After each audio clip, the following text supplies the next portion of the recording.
guys, here in a nutshell with me, Ina. Alam nyo, kapag kayo ay merong application to any immigration program to Canada, you are not required to get professional assistance. No? Hindi mo kailangan kumuha ng immigration lawyer or consultant with your applications.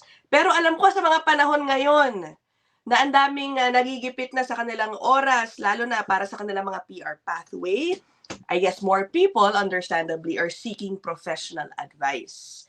Ngayon, ang pag-uusapan natin dito, kailan ba dapat, no? Ano ba ang right time? Ano ang enough time, okay, for you to consider kumuha ka ng professional advice? Because as we will learn from our guest, immigration lawyer Luhod ng Zalan, ano masasakit pa ng lalamunan ko, no? Marami pong mga tao ngayon who are deciding to seek professional advice na medyo gipit na masyado sa oras. Okay, so ang pag-uusapan natin, when is DIY okay? And when is it time to seek professional advice? And at what point siguro sa inyong sitwasyon na kumuha ka na, 'di ba? I guess timing is everything. Kung ikaw ay kukuha ng professional assistance, hindi naman po puwedeng last minute tapos kapag, things go wrong, biglang sisisihin niyo dun sa inyong kinuha, 'di ba? Kasi nga naman, kulang na talaga kayo sa oras to begin with. Yeah, have you share with us, Luno, yung experiences mo sa mga lumalapit sa'yo when it's a little bit too late? So, mahirap kasi una sa lahat, paano kung bukas na yung deadline dun sa response dun sa procedural fairness letter?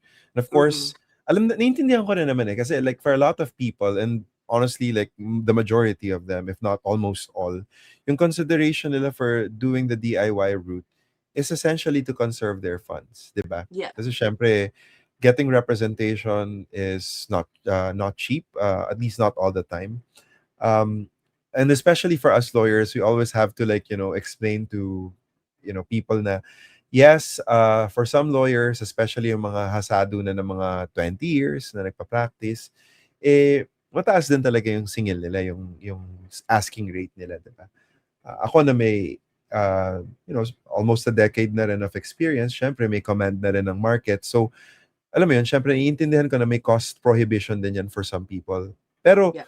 at the same time, yun nga, mapapatanong kayo kasi kung sa simula pa lang hindi maganda yung trabaho dun sa application. Ito kasi yung worst scenario, no? Nag-hire ka ng favorite term ng lolo ko dati. My late lolo said, how shall? Yung parang, Okay, how siya, oo, yung parang kung ano-ano yung mga ginagawa. And unfortunately, ang daming ganun, lalo na sa mga unauthorized practitioners. Napag-usapan nga natin yun, di ba? A few episodes back about the travel agent na naloko yung group of TRV applicants. Diba? So, syempre, yung iba, mag-hire na sana sila as a group. Pero nung nakita nila yung fees, mas mahal. Ang laki-laki na ng gagastusin nila. Ang laki na ng out nila for the initial application. So, I guess like what I'm trying to say here is like, if hindi nyo kaya, I think at the very least, seek consultation to actually get the right answers, lalo na for complex legal issues. Diba? Right. And sometimes kasi, naiintindihan ko rin yung mga individuals, mga private individuals na kailan ba, Ina, kailan ba, Lou, na dapat ako mag-consult? Well, una sa lahat, kung may procedural fairness letter ka, guys, kapag PFL, you're one step away from a refusal.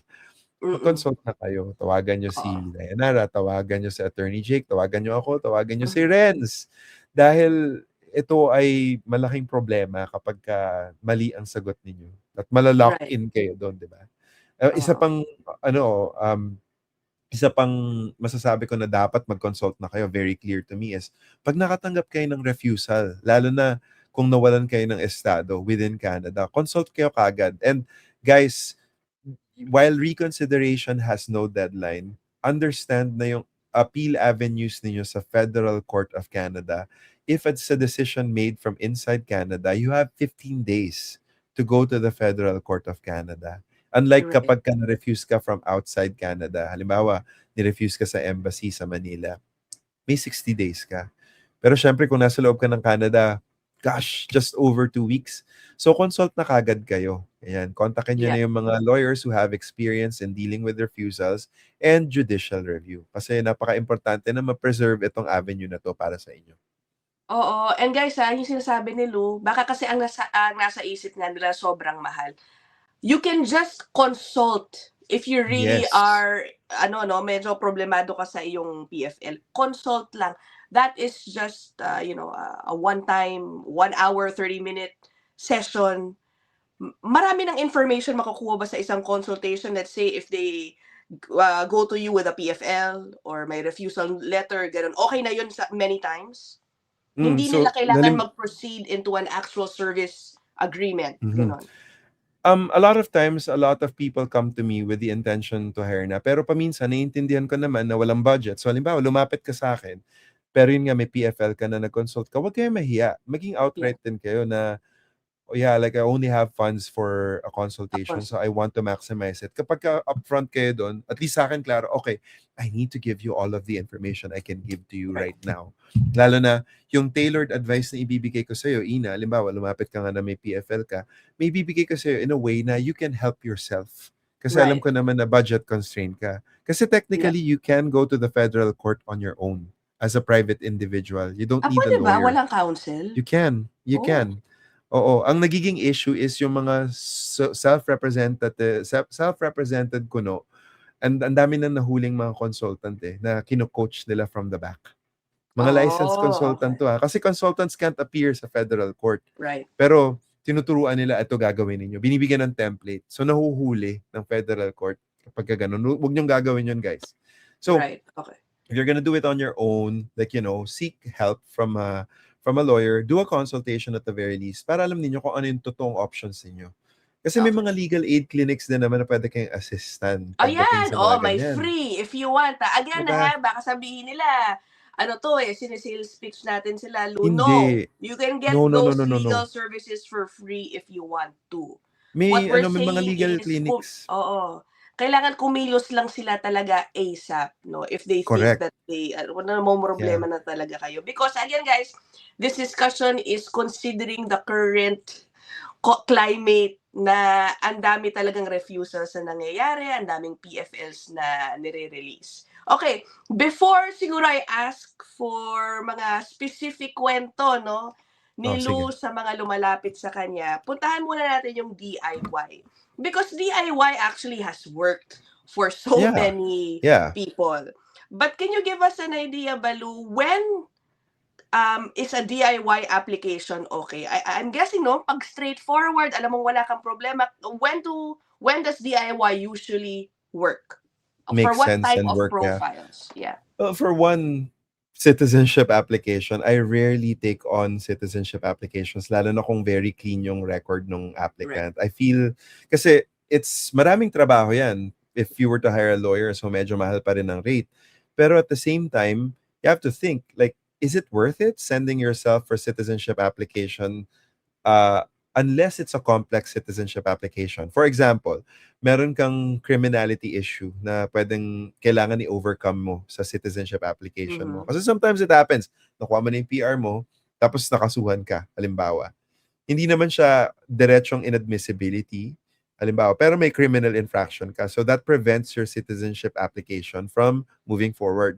But in that case, I think you should be consulting a lawyer at the very least at that point. Kasi baka naman sa application mo pa lang, gusto ko na, halimbawa, inalalapit ka sa akin, sasabihin ko, Lou, gusto ko na mag-submit ng citizenship application ko, pero meron akong criminal infraction. Di naman siya inadmissibility.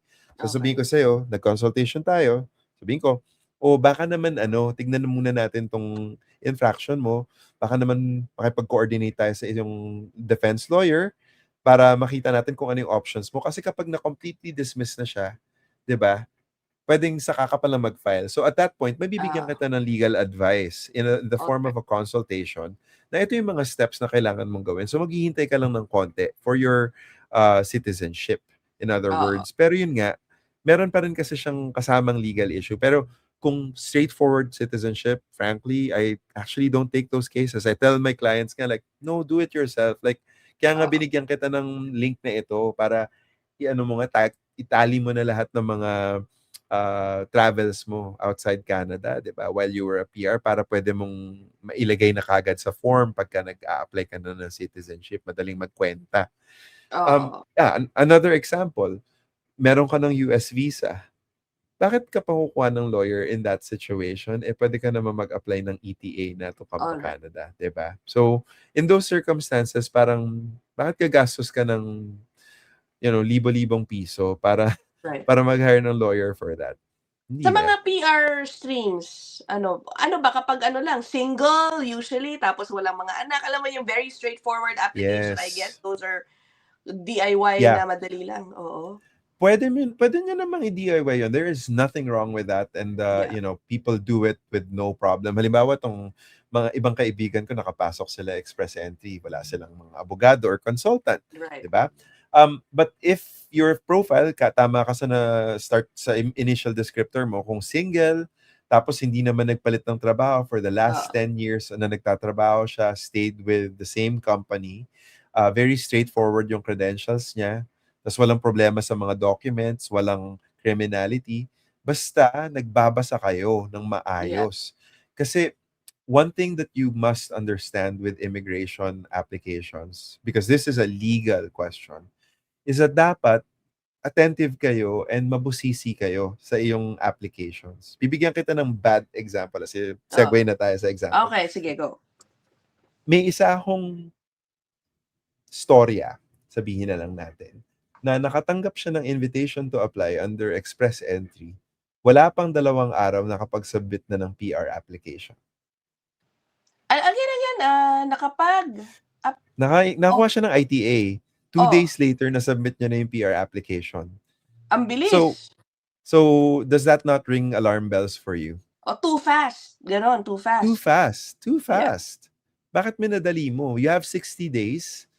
Did you even review your own application? Baka naman ikay upload lang ng upload, sinusundan mo lang yung form, hindi mo tinitignan na mabuti. 'Di ba? baka naman Pwede rin naman kasi nakapag-prepare na siya Lou, sabihin niya, pinaghandaan ko 'to, eh, pwede, I was pwede naman. anticipating. Oh, Pwede naman. Pero paano kung yung pinaghandaan niyang police certificate, nag-stale date na, 'di ba? okey, O, okey. paano kung yung medical exam na ginamit niya pala, more than 1 year ago na pala yan kasi masyado siyang excited. Pero hindi niya na-review na yung police certificate, nakasulat sa NBI clearance ko, valid pa siya kasi 1 year yung validity, di ba? Hindi IRCC wants like police certificates that are issued in the last 6 months. Di ba? Okay. So, ma-R10 return ka niyan, incomplete yung application mo. And in this story that I'm sharing is, paano kung yung employment letter mo COE lang na walang detalye? A lot of Mhm. Filipinos fall for this. Kasi sa Alright. Pilipinas, sanay tayo na COE lang, di ba? This is to Oo, confirm that Ina Andolong worked for me. That's it. Di ba? Di pa walang nga dated, di description ng ba? ginawa. Walang description. Oo, Naku po. Akala mo sufficient na, di ba? Very common yan. Or yung iba naman, hindi binabasa kasi nakita nila sa checklist. Uy, police certificate daw. So, kailangan kong kumuha ng police certificate. Saan ba ako kukuha niyan? Sa PNP. Naging kaso right. yan sa federal court. So, yung mga ganun, kailangan i-research ninyo mabuti. Titignan ninyo yung mga instructions na specific sa express entry doon sa treasure hunt ninyo ng IRCC websites.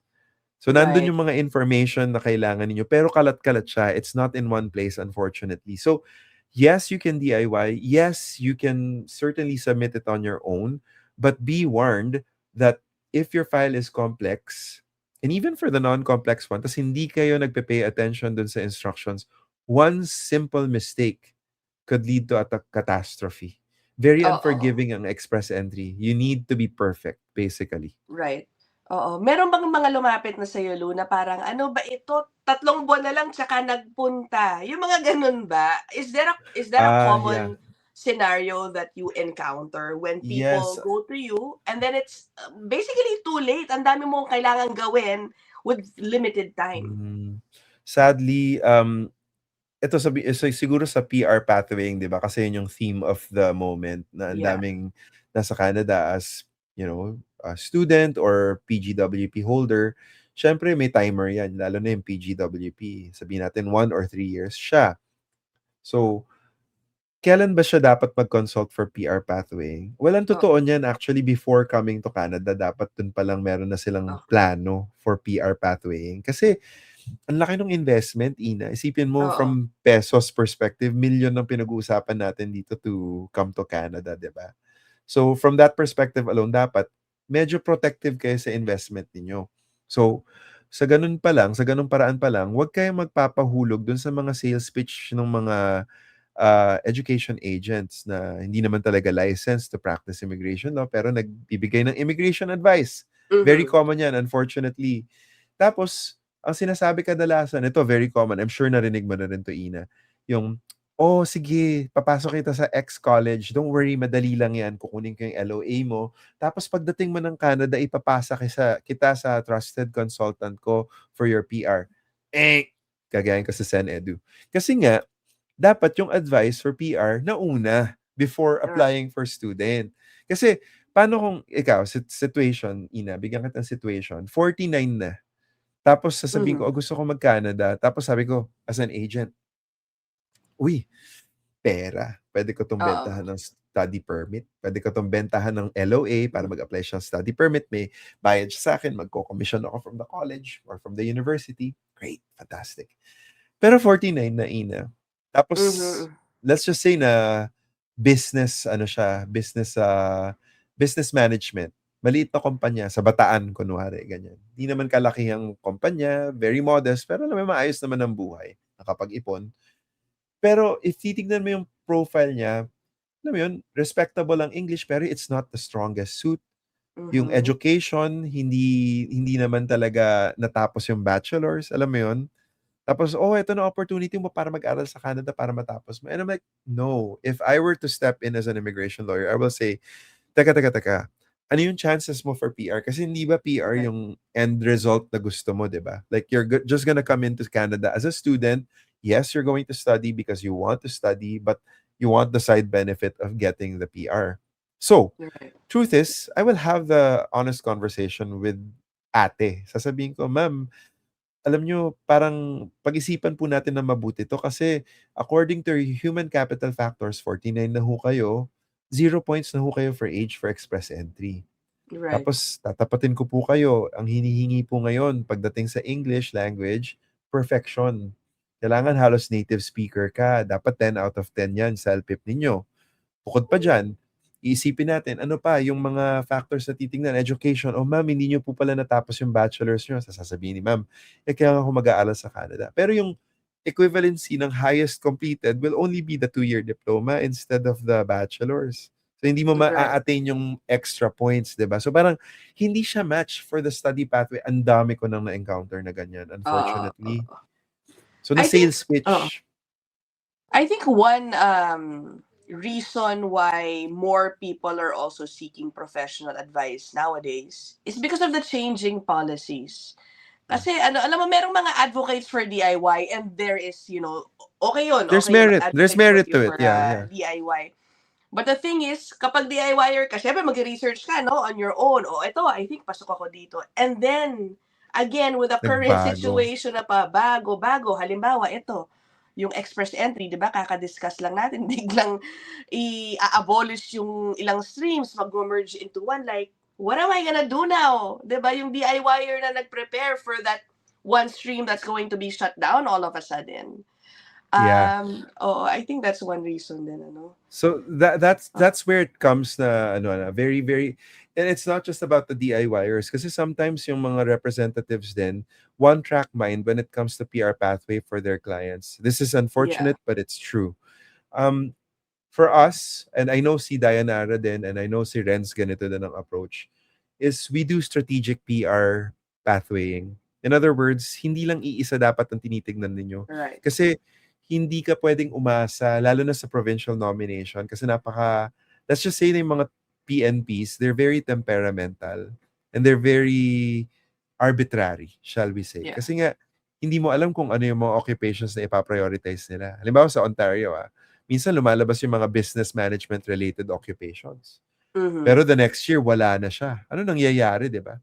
Maski mga Oo. healthcare, tinitignan mo, lumalabas siya dati, pero biglang nakafocus na lang sa rural yung mga healthcare. So, paano yan? Saan ka napupulutin kapag ganyan, di ba? Oo. Na lahat inambag mo sa isang ah, programa. Alam mo yung old adage yung sinasabi nila, don't put all of your eggs in one basket.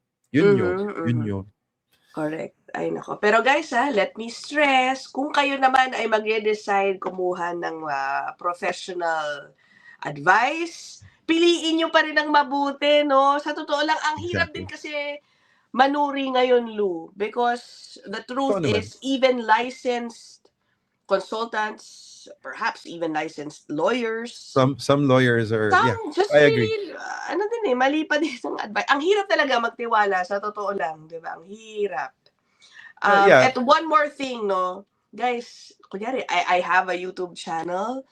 It may be helpful for some, pero ako mismo ang magsasabi sa inyo na huwag kayong mag-rely sa puro YouTube, sa mga nagva-vlog about immigration concerns. Kahit itong channel na ito, no, do not rely on this.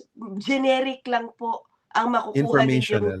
Yeah. information dito. It is not catered to your specific need. Okay? I appreciate the views, syempre, pero let's be real, hindi ako professional immigration practitioner. Okay, katulad ni Lou and my other guests here. And that is the reason why we tap these immigration professionals, because ayun, yun lang naman. I guess, as a Oo. final point na rin siguro, just to zero in on your point, kapag ako may health concerns, for example, 'di ba, pupunta ako sa doktor, 'di ba?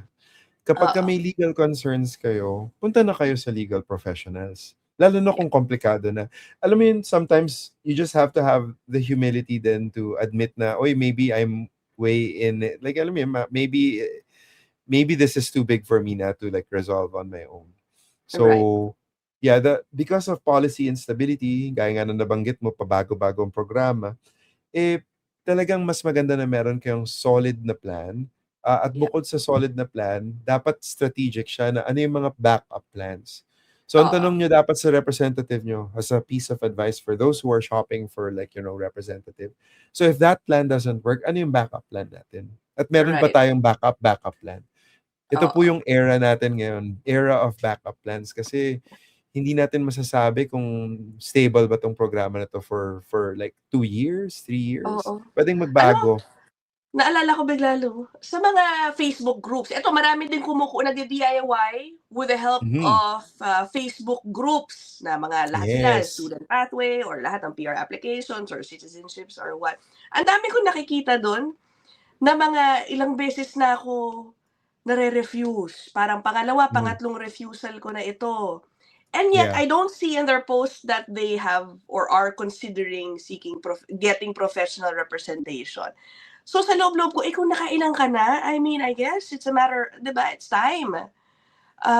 Yung Pero pinaka mukhang nakita ko maraming yung gano'n, talagang sila, DIY pa rin ang gusto talaga nila. yeah, and actually in that situation meron akong i-she-share na story na nakalimang refusal na. So, Oo. parang it really broke my heart kasi like alam mo yun, sobrang yung intention nandun talaga. And talagang one silly mistake after another silly mistake. Kasi tama na dito, tapos biglang dito naman nabutas, tapos doon naman nabutas, tapos Oo. doon naman. Alam mo yun, parang yung bangka na ang daming butas na ginaganon. Parang sa cartoons. So, ang nangyayari is, sa dami na ng refusal, parang kahit na pumasok pa yung legal professional, yung lawyer, to fix it, mahirap na siyang ayusin talaga kapagka Yeah, gano'n. ayun na. So, yeah, yun yung isang consequence. So, parang okay, you're free to DIY, pero alam mo yun, aminin din natin ang limitations natin. So, ako, for example, for my taxes, I will defer to my accountant because my Oo. accountant does accounting all the time. I don't, 'di ba? Pagka Right. nakikita ko na nga yung mga emails na napapaganito na ako.